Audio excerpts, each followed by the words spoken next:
Hi, I'm Steve with a Z, and I'm going to take you on a path today to understand where the MIA new Nissan Z cars exactly are.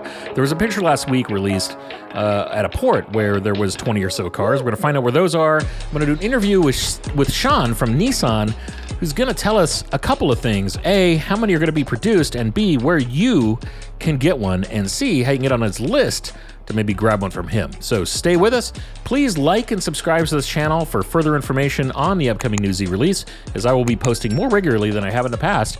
So let's go. We're going to talk to Sean, who we spoke with yesterday. Here's the interview. Who are you? Where are you from? Tell us about yourself.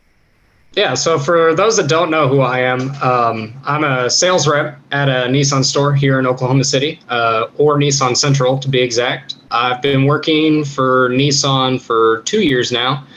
And I don't know, the whole new Z has been a big passion project of mine. So I've been doing everything humanly possible to try and get as much out as humanly possible about the car. I mean, this man has, I think, a list of like over 150 people long. Yeah. And I wanted to get to that because if you're out there watching this or listening to this and you want a car, you should still go to hold of Sean, because that list, and we'll get into how to kind of maximize your attention on that list, if you will. But just because it's long and lengthy does not mean that you should not be on it. You should absolutely jump on it. But anyway, so here's what we're talking about today. We're going to talk about where the missing in action new Z is, because it's not here and it was supposed to be here. So let's go back in time about a year ago, maybe 9 months ago. You and I talked, and we were expecting cars like in what, May, I want to say, something like that. Yeah, April, May, around that time. Yeah, and it just didn't materialize. Do you have any insight as to that, other than like the market factors, or is it really just about the market factors? It's really just a big factor of all the market factors. With we have supply chain issues, obviously. We have raw material issues. There's everything that's going on with port shipping. There's everything going on with the union strike out in California. There's labor shortages. There's a whole big mess going on, not just in the United States, but all around the world right now. And with this whole resurgence fear of COVID in China and other Asian countries, that's really started to put a hamper on things. So, does Nissan have plants that are shut down? I don't necessarily know if they've shut down any plants, but the thing is, and this is what I was told, so I already kind of knew this, but when it comes to manufacturing a car, it's not just raw materials are shipped to insert manufacturer and then they build the car. Okay, there's a huge umbrella of smaller companies that will help distribute or manufacture insert pieces. And though Nissan itself may still have production set to make cars, it's all of these other smaller supply chains that are just causing issues on top of everything else that's going on. Got you. So we were expecting cars in April and May. It is now officially August. And everybody out there is wondering. In fact, everybody on your list is absolutely wondering, but everybody out there is wondering, press included, where are these cars? I mean, we've had other cars that aren't necessarily in the segment that are driving interest that are also delayed, but customer deliveries on Z06s have started, barely trickling out of the Corvette factory, and that car was announced far after the Nissan launch. And so, what exactly is going on, and what all do you know? When are we getting these cars? So there was a big leak, gosh, this was a couple of weeks ago, kind of detailing how Nissan intends to launch the car. So as it currently sits, if you haven't seen them, there's a whole bunch of pictures online. I think even you took one of them, of all of those cars that are sitting in Virginia right now, prime bulk of them being the Proto specs that are to be released. As it currently stands, those are going to be released first. Dealerships have already received emails of those that fall into what they call the pre-allocation category for those cars. There's still some that are kind of orphan cars, and Nissan's going through a process right now to determine who's going to get those cars. But as it currently stands, Nissan's going to release the first set of Proto specs. The best way I can kind of simplify all this is it's pretty much a 3-step launch. So we're going to start with the Proto. after a couple of months, because that's usually Nissan's time frame when it comes to releasing cars, they will then release what I'm calling the production model, which will be the sport and the performances. All dealerships in the entire 50 states are going to get exactly one. After that, the allocation process will begin. And to kind of put a damper on everybody, unfortunately, from everything that I heard from multiple different people, pretty much says that for the first however long, 6, 8, 10 months, us dealerships will not be able to physically place custom orders for the car. Everything we'll be receiving will just be 100% strict allocations unless something changes. So let's break this down. The Proto, if for those of you who don't know, there's a breakdown of different levels. There's a Proto, performance, and a sport, right? Yes. And so the Proto, they're only making 240 cars. And I think that's just for the US, not worldwide, I believe. Yes. Just the US market is getting 240. So what Sean's referencing, what I put on screen here right now, is there's a port literally 35 minutes from where I'm sitting right now with like over 20 cars there. And I think, so there's 240 Protos that are made. That's the pearl yellow with the pearl brake calipers, the yellow accented interior. What else comes on that car that's different? I guess specifically the big thing is you're going to get the bronze wheels, the yellow and black two-tone with that nice yellow interior, the yellow calipers, and then the fact that the cars are going to be badged with their production number. I think that's really like the big key things. I mean, that's instantly collectible, right? Wouldn't you say? Mm-hmm. Yeah. Oh, yeah. I mean, cars, that's it. And look at any of the 350 or 370 Nismos, specifically the first gen on the 370s that they numbered. I mean, they go for a bigger price just because of that. And I think this is even probably bigger than a Nismo launch because of the fact that it's the launch edition. It's like the Supra put out the GR. I think it was the GR edition when they launched that car. They made a few hundred of them, and those are going for big money. So if you can get a Proto, great. There's 240 cars. So let's put this into context. There is about 1,100 Nissan dealerships nationwide, and if what you just told me is the fact, each one of those dealerships will get a minimum of one car. That's one car for 11. Yep. That tells me that there's only going to be a couple thousand of these cars made in the first year of production, like calendar year, like when they started making them last month, all the way until like a year from then, right? Like that's it.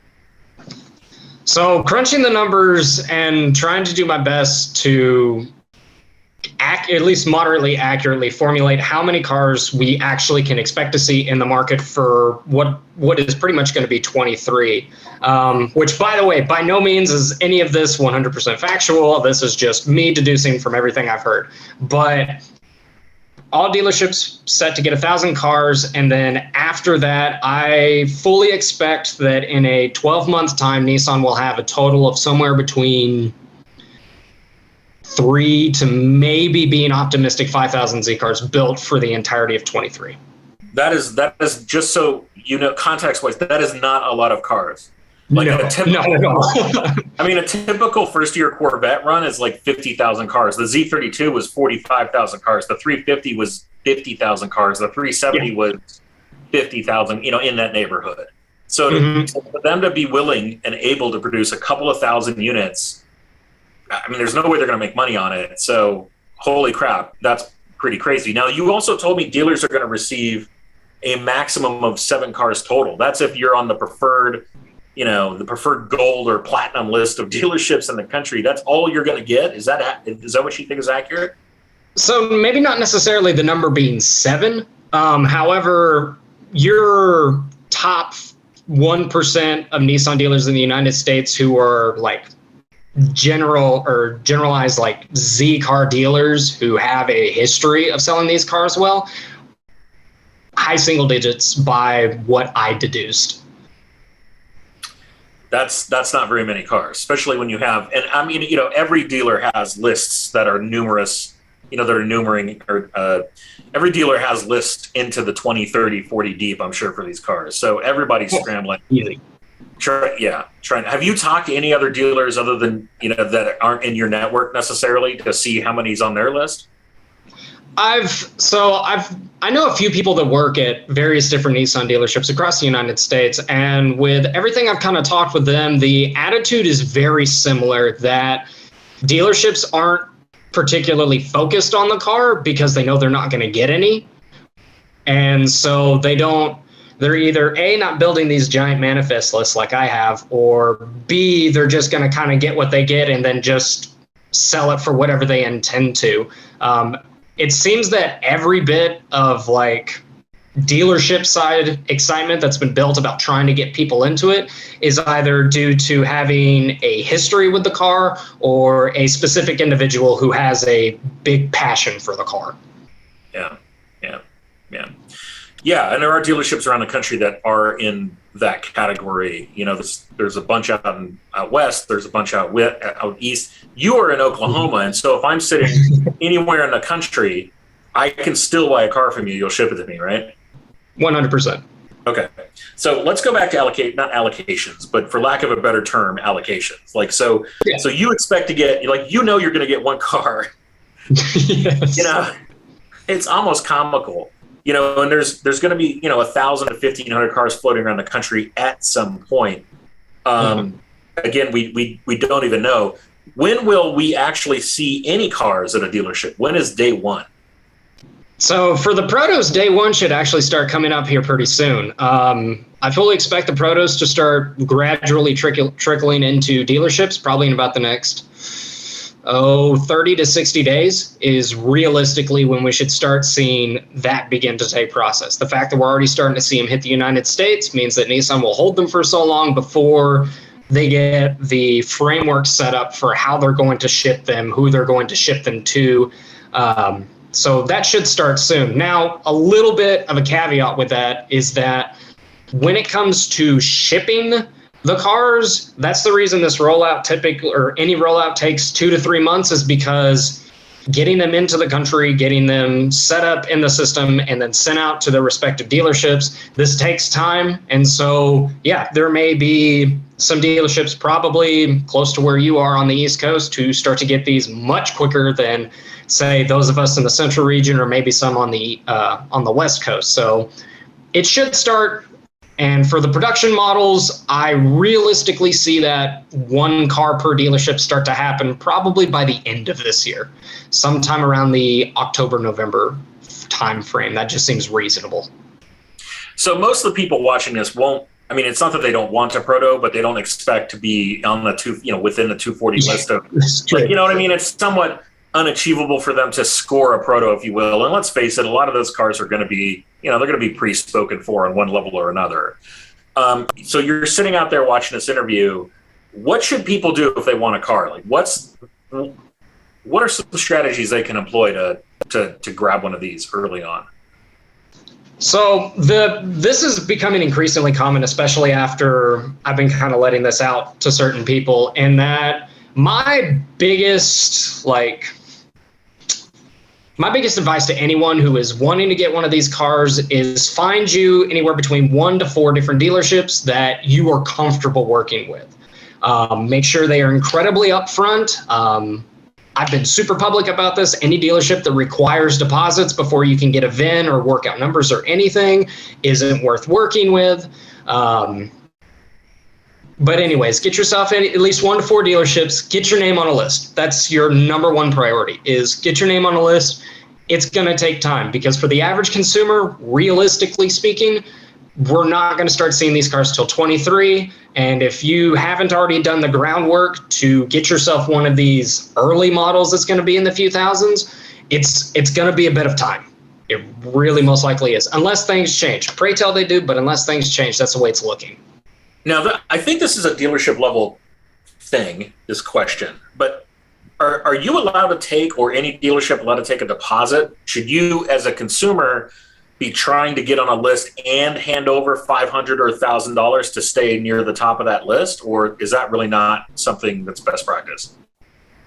So it varies a little bit on state, such as there are some states where a dealership legally can get away with asking for a deposit and then simply not issuing a refund. That's something that is legal in select states. Most it's not.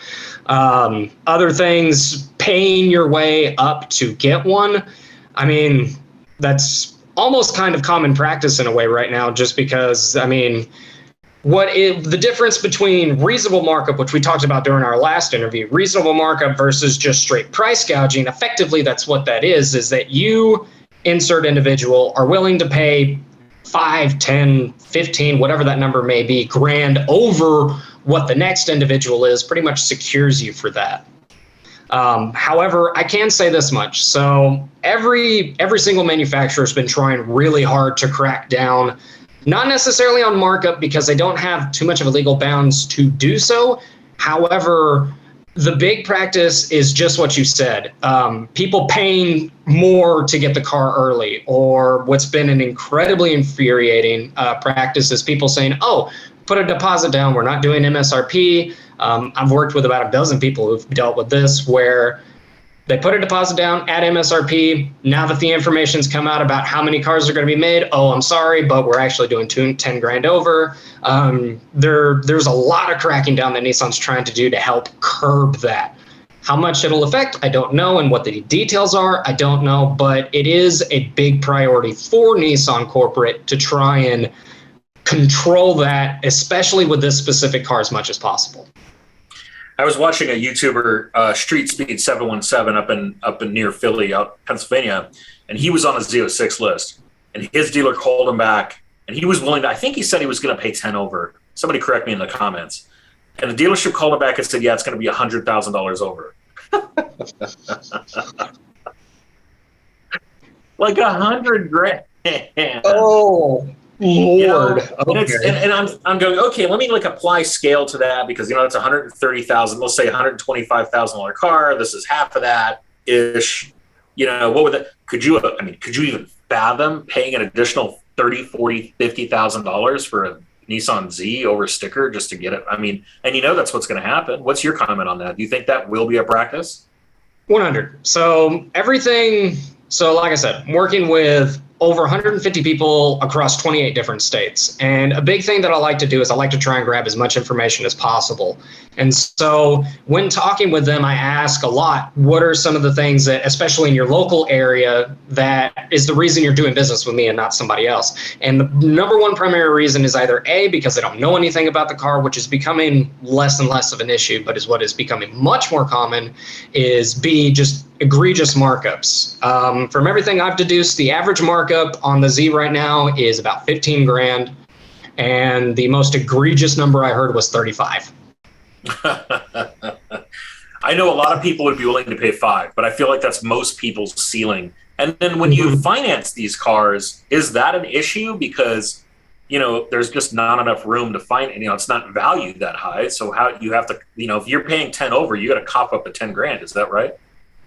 So I'll try and keep this short because I could talk about this subject for hours. That's been probably the biggest issue with the auto market right now as a whole, is that market values are going up and weird things are happening. If you took I have a C8 Corvette in my showroom right now. It's an LT1. It's got 612 miles on it. And that car NADA values at 93 grand. That is its fair market value right now. And so when a bank looks at a loan, they'll see all these things. But when you start tacking in markup and things like that, and especially for a car that hasn't launched yet, yes, that is 100% a big issue, is that suddenly you go from financing, we'll just say 50 to 55. Now all of a sudden, instead of taking out 100% of the loan, you're taking out 110% on top of anything else that may be included with it. Because, if you're getting GAP or whatever else, any of these things, suddenly your bill just keeps getting longer, and either A, you have to have great credit to be able to finance over the vehicle's value, or B, you're having to start putting a huge chunk amount of money down. And it's a big problem. That's really the encompassing problem with the auto market right now, is that people that could barely buy can't buy. People that were decent buyers either have to have money or a decent trade, and people that really could buy are upset because they're having to pay anywhere between 3.5 to 4.6 in terms of number one tier one financing. That's what's happening right now. And see, I want to be really positive here. I did another video about how to grab, and I did it a long time ago, about how to kind of some techniques and tips of how to get an early car. And, you know, to be positive here, and I'm not talking about your 150 list, but let's just say some dealer somewhere has a list of 20 people. I personally feel, I'm kind of asking if you agree with this or not. I feel like if you've got a list of 20 people and it's $5,000 over list, half of those people will fall off for a couple of reasons. A, the $5,000 is untenable for them. B, you know, they can't stomach it. They'll do $2,000 or $3,000, but not $5,000. That crosses their boundary. But they also won't be able to get qualified for the financing without coming up with money out of pocket. And let's face it, this is not 2020 anymore. We're on, you know, everybody's getting a stimmy check and has a bunch of cash sitting around a car. Things have changed. And the longer this drags on, the longer that market swings further away from people having cash on hand because of inflation and all the other market factors. Is that, you think that'll weed a lot of people off these lists? In other words, don't get discouraged just because you call a dealer and there's 25 people on the list. Get your name on it. Okay, I was going to say 100% yes. If you are interested in the car, do not get discouraged in the slightest. If you have to be just a little bit patient, please be patient. I promise everybody's trying as much as they can to get this car out. But the biggest thing that you can do is, just like you said, people are going to not be able to finance. People are going to change their mind. I can't tell you how many people that I have working with right now trying to buy them a different Z, whether that be a 300, 350, or 370, just because they understand that the time frame wait that they have may not necessarily mean they're going to get the car in time. Or people are just dropping off because they don't want to wait 6, 8, 10, 12 months. Or better yet, what could really be the difference between you getting a car and somebody else getting it before you is we have no control over what cars we're getting. And with so few of these cars, it's probably going to be a living nightmare for dealer trading to even exist with this car. So it's going to be, we get what we get. And at the end of the day, until Nissan has a little bit more structure on being able to produce them, that's just going to be the way it is. So if you are an individual who wants insert very specific car, you're going to have to wait for it, but you'll get exactly what you want. Or B, if you are more flexible, especially with some of these very unique options, you could get one of these cars very quickly if the dice roll correctly. Yeah, and I think the other thing too is, like, to get more specific with that, you know, if you're in a category of not really caring what you get, you just want something, that might even have to be a base model, but at least you're going to get in the car. You can flip it when you can get something that you really, really want. You know what I mean? Like a year later, you can get into something that you really want to have. But let's say it's a performance model, hopefully. And if you're looking at these cars, buy the performance model if you have the opportunity, please. It's a huge upgrade over the base model. But that being said, you know, if you get a call with a rosewood exterior with a blue interior, you're going to have to take it.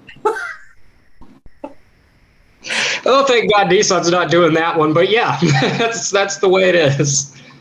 You're going to have to take it. It is what it is. The consumer doesn't have a choice. You know, and the other thing too is to speak on is, you know, Nissan from an infrastructure standpoint hasn't done a sports car release in over 10 years. Oh, and 2009. 2008-9 with the R35 GTR. And those were different times, different management, different structure. Everything was different at Nissan. And so they're kind of, you know, wading their way through all of this too. So I think the key is to be patient, get yourself on a list as soon as you possibly can, and sit tight and pay attention to the internet, find out when people start getting cars. Regardless of who you're working with, at the end of the day, which dealership you decide to work with, the number one thing that I would like to tell anybody is that do not ever buy a car from somebody you do not trust. If you don't feel that they have your best interest in hand, most likely means that they probably don't. Also, be aware, the market's a nightmare for everybody. And unfortunately, poor Nissan just could not catch a break with everything that's happened with COVID. The Rogue launch was a disaster. The Pathfinder launch was a huge, epic disaster. The Frontier's been a nightmare. And the Z is most likely going to fall 100% in line with all of that.